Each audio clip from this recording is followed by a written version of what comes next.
HR said I'd crossed a line with one comment I never made. My boss smiled like she'd already buried me.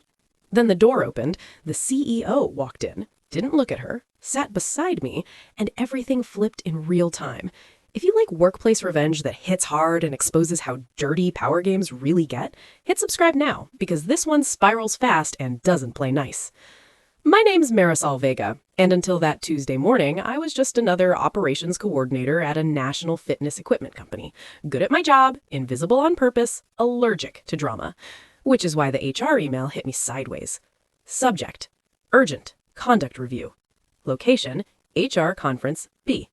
Time: 9 a.m. No context, no warning, just that cold corporate tone that means you're already guilty, we're just deciding how much.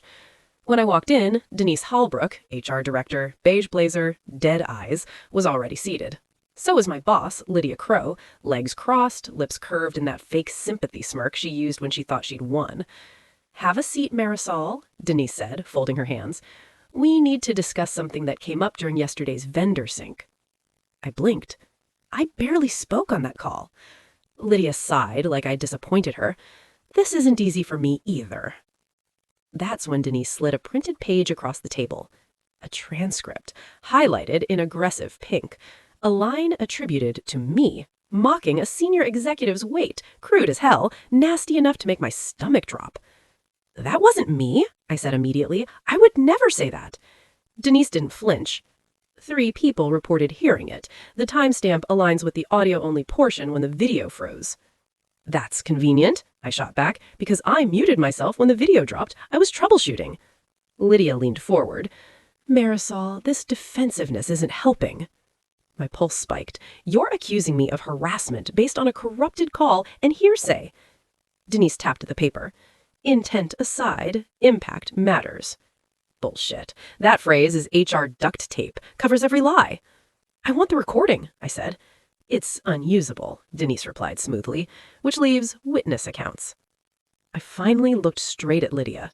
"Who?" She didn't answer, just tilted her head like I was boring her. That's when the door opened. No knock, no announcement, just the quiet, heavy presence of someone who didn't need permission.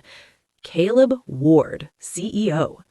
Denise nearly jumped out of her chair. Lydia's smile faltered, just for half a second, but I saw it.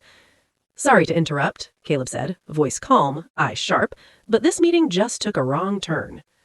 Denise scrambled. "Sir, we're handling a sensitive conduct issue." "I know, that's why I'm here." He pulled out a chair and sat next to me, not at the head, not behind the desk, beside me. Lydia's color drained. "Marisol," Caleb said casually, "would you mind stepping outside for a moment and call Renee? Tell her it's time."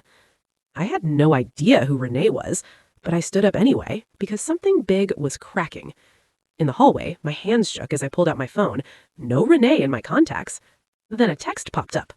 "Unknown number. This is Renee Alcott. Legal. On my way." I leaned against the wall, heart hammering. Through the frosted glass, I could see Caleb leaning in, Denise shrinking, Lydia frozen. Whatever Lydia had planned, it wasn't going her way anymore. 3 months earlier, Lydia hadn't even known my name. I worked logistics, supplier timelines, shipment coordination, boring but essential. I didn't network, I didn't kiss ass, I did my job and went home. Then the company decided to overhaul vendor contracts to cut costs. That's where I came in. I noticed patterns others didn't. Late deliveries that magically got excused, penalty clauses waived without documentation, vendors tied to Lydia's consulting friends. I flagged it quietly, sent Lydia a neutral email. She called me into her office the next day. "Stay in your lane," she said sweetly. "Strategy isn't your role." After that, things changed. Meetings I wasn't invited to, deadlines I was blamed for missing without being told, performance feedback that suddenly included words like attitude and tone. Classic squeeze out. The breaking point came when I discovered we were paying double market rate to a third-party logistics firm, one Lydia had used at her previous company. I didn't accuse, I asked questions. She smiled, and that smile told me everything. 2 days later, the HR complaint appeared.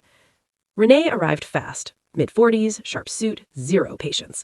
She nodded at me, then went straight into the room. I followed.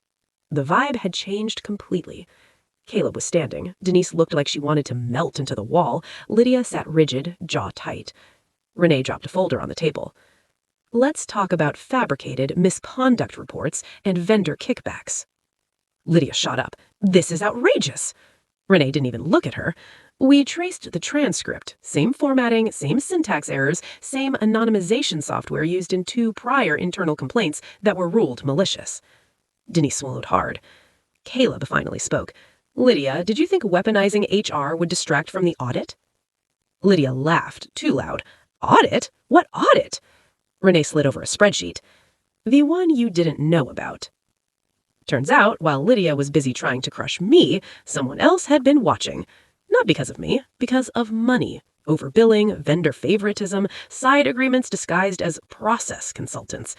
I was collateral damage, but also the final straw. Caleb turned to me. Marisol, you didn't make that comment. No, I said steadily, I didn't. Good, because the people who did are about to explain themselves. Lydia stood up abruptly. This is retaliation. No, Renee said, this is accounting. Security appeared at the door. The room went silent. Caleb looked at Denise. HR will retract the complaint and issue a formal apology, effective immediately. Then he looked at Lydia. Clear your desk. Her mouth opened. Nothing came out. As she was escorted out, she finally looked at me. Not angry. Terrified. I thought that was the end. It wasn't. A week later, Caleb asked me to meet him. No HR, no intermediaries. You weren't trying to be a hero. You were just doing your job. I nodded. That's kind of my thing. He offered me a role I didn't expect. Vendor integrity lead, reporting directly to finance. Not a promotion as revenge, a position that fixed the actual problem. Lydia's allies scattered fast. Denise quietly resigned 2 months later. And that comment? Never mentioned again. Sometimes power doesn't explode.